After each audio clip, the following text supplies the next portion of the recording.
Hey guys, and this is my match video for InRage TV's Moonshine Brutality match, held at the Echo Valley Training Center in West Virginia. I shot this in Roaring 20s with a Winchester 1873 and a 1911 A1. So in this first stage, this is called Humanitarian Aid. So the course fire is you get, well, for me, my course fire is you get one hit on each of the three static steel targets in the field, and then you see here having a little. On my 1873, it's chambered in 357 Magnum/38 Special, so I have the tube loaded with 38. And I have a buttstock cuff with cartridge loops with 357. I thought I'd try to be clever and use the more powerful, higher velocity rounds to reach out to that far target. I'm not sure it really worked, but anyways, you get one hit on each of those three targets. At least on your first iteration, you shove the poor dead dummy aside, and you move a bag of food stuff, in this case just a sandbag, from the pile onto the pallet, and you get bonuses based on the number of sandbags that you get. Each sandbag is a 15-second bonus. So this is one stage where you have to par out. And oh, I didn't realize Carl was for some reason recording me. I did not notice him behind me at all. This is the first time seeing that. That's funny. Anyway, I'm not overly familiar because this is the first time I've taken the 1873 out beyond 30 yards. I'm not overly certain of my holds. Turns out, even with 38 Special, the drop from from point blank to, I believe that furthest target is about 75-ish yards, maybe 80. The drop really isn't that much. I can use very nearly dead holds, but that doesn't quite work out.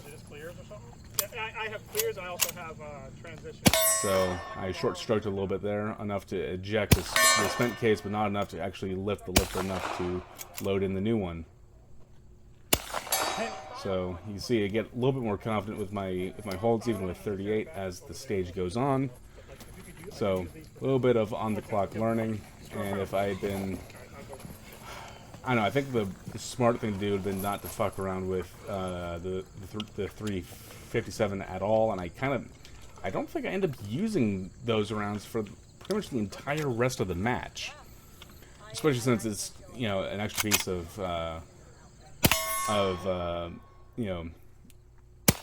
basically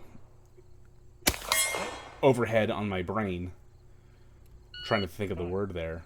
So anyways, so I come away with four bonuses. And here we are, stage 2. Stage 6. The previous one was stage 5. This is my second stage. So stage 5 is 455-100.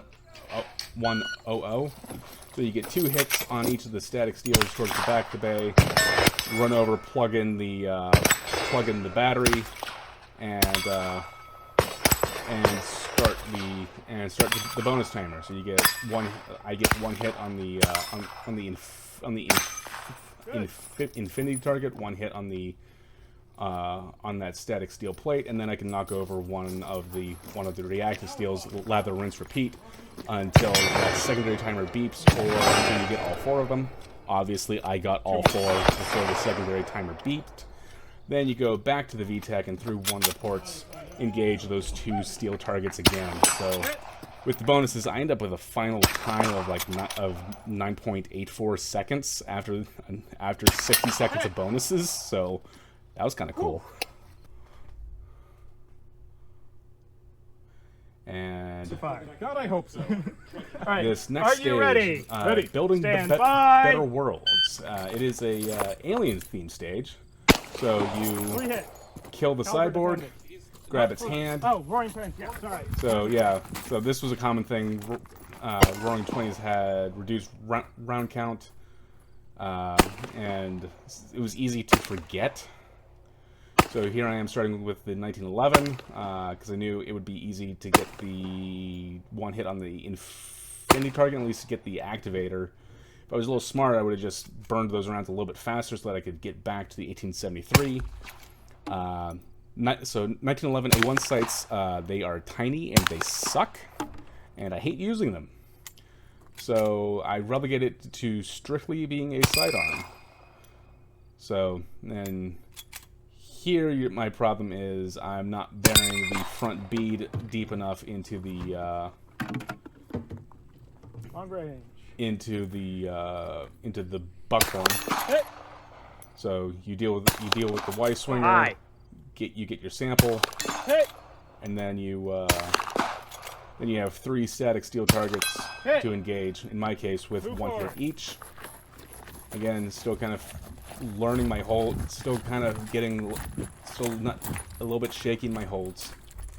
So, and the big thing is with a tube-fed gun is that you don't want the tube to run dry. So Hit. I'm constantly having to take a little bit of time to cram more rounds into the loading gate. Hit. And I'm definitely taking the time to make sure I have a good sight picture, because every miss is costly because of the fact that it is both a manual action and a tube fed.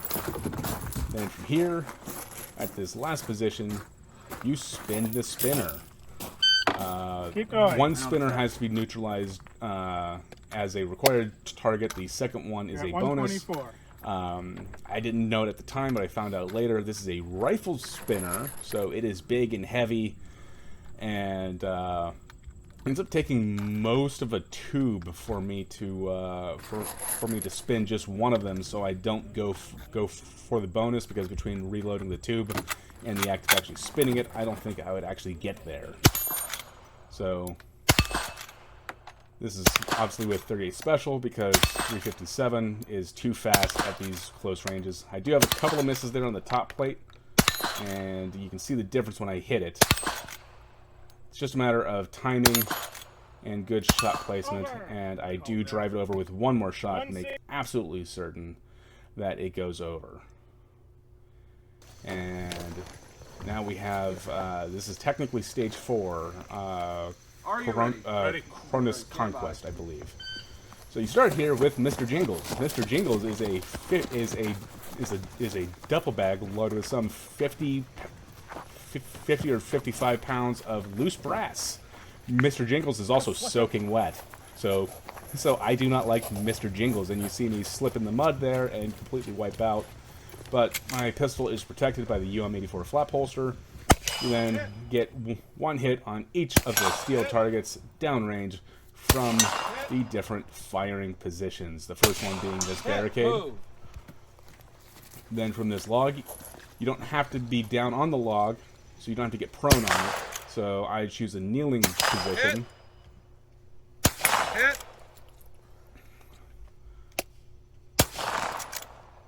Got a couple of misses here, but that was just from... Move! But Making contact with the tires. A little bit better with my with my holds at this point. So then taking a little bit of time to stuff the tube. I believe I get 4 rounds into there, because the tube holds 14 and I had already used 5. Just want to make sure I don't run dry. So hit on the, then get my hits again. This was probably the easiest position in my opinion, because you just kind of kneel behind it and then brace off of it. This next tire, you have to shoot through it. This one is a little bit awkward because you can't. It's a little too low to do a proper kneel, and it's too tall to do prone. So I kind of do this kind of half kneel, half prone thing. Well, really more like a crawling thing, and I do kind of switch my legs there just to get a better angle.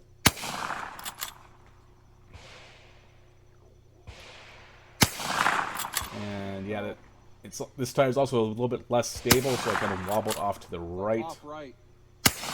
Yeah, as the match director In 1 prompts round. me that I'm off to the right, I kind of realize that and fix it.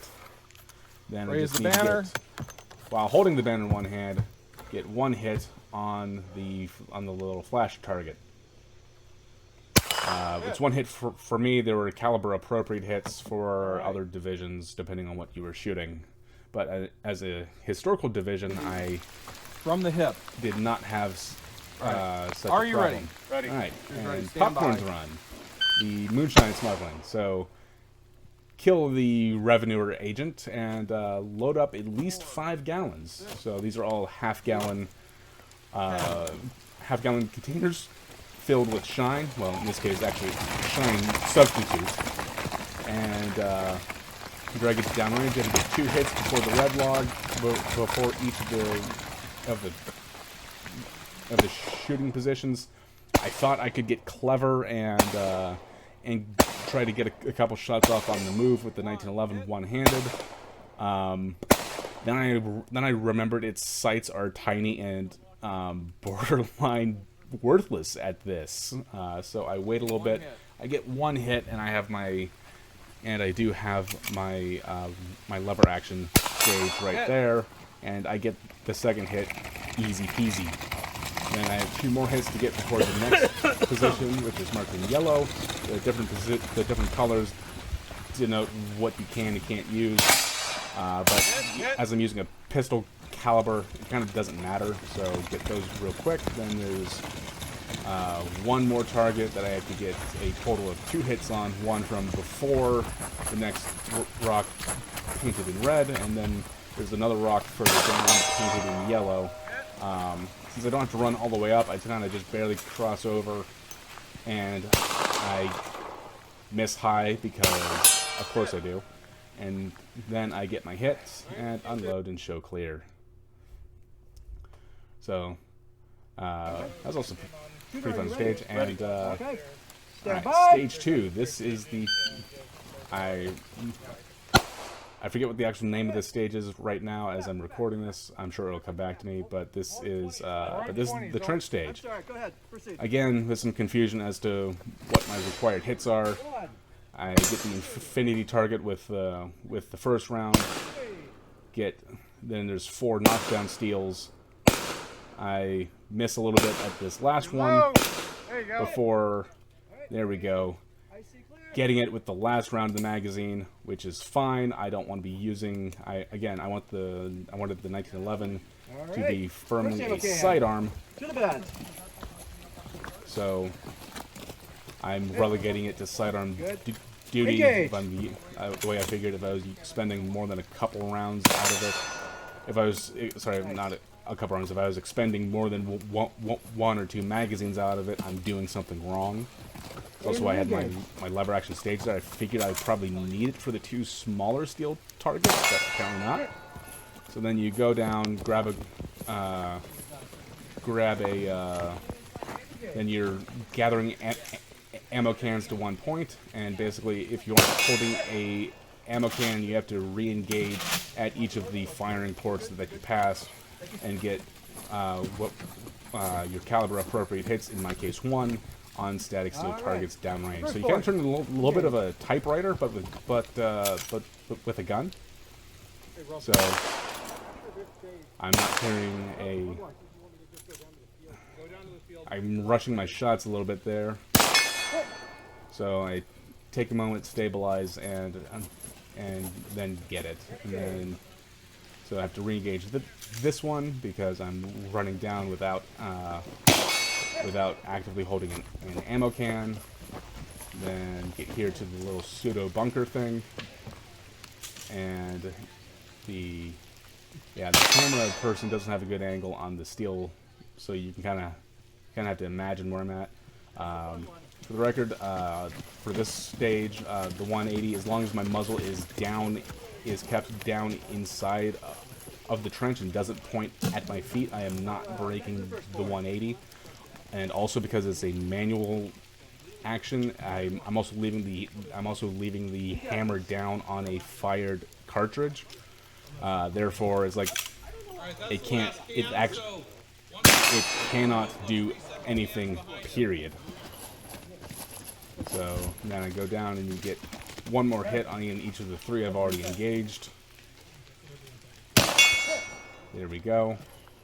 And then there's a 4th one way down there at the end that I just because, of course, there is. Oh, there's always another one. Gotta keep the raiders out of the trench, after all. So head down here. This last one's kind of a little bit hard to see, and I kind of realize I might be getting a little low, so I kind of get back. So I kind of pull myself a little bit further up, and then I get the hit. So overall for this match, I came in 45th overall out of 116 shooters, and then then actually won Roaring 20s. I came in first out of 4 shooters, and even if you were to expand that out to both of the historical divisions, meaning both Deadeye and Roaring 20s. Deadeye meaning guns that were in production prior to 1898. So basically, a lot of Old West guns, of which the Winchester 1873 does qualify for use in Deadeye on its own, but because I decided to also have a 1911 on hand, I was therefore in Roaring 20s, and of the historical division shooters, I came in first out of all of them. So it was actually kind of surprising. I was not expecting that. I don't normally get division wins, so I must have been having a pretty good couple of days for the staff match. You may notice there are 2 stages missing. Stage 8,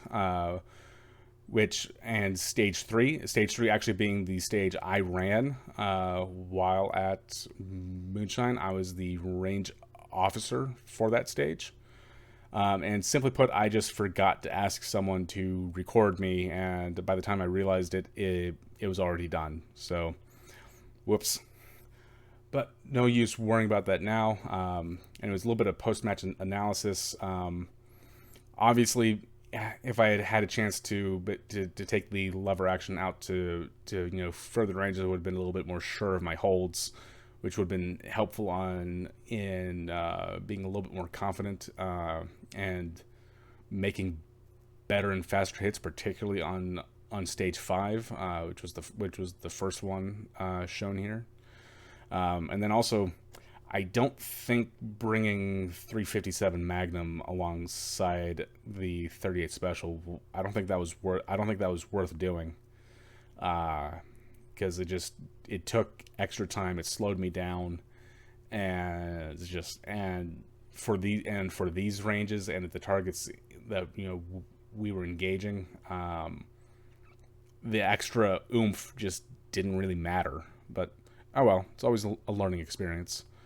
As always, thank you very much for watching, and I will see you the next time I make one of these. And also a big shout out and thank you to the match, or to basically InRange TV for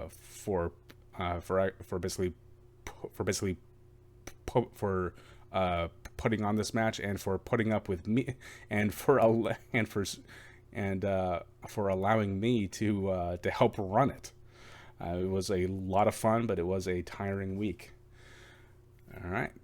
With that, I will see you guys whenever I decide to record match stuff again. Who knows?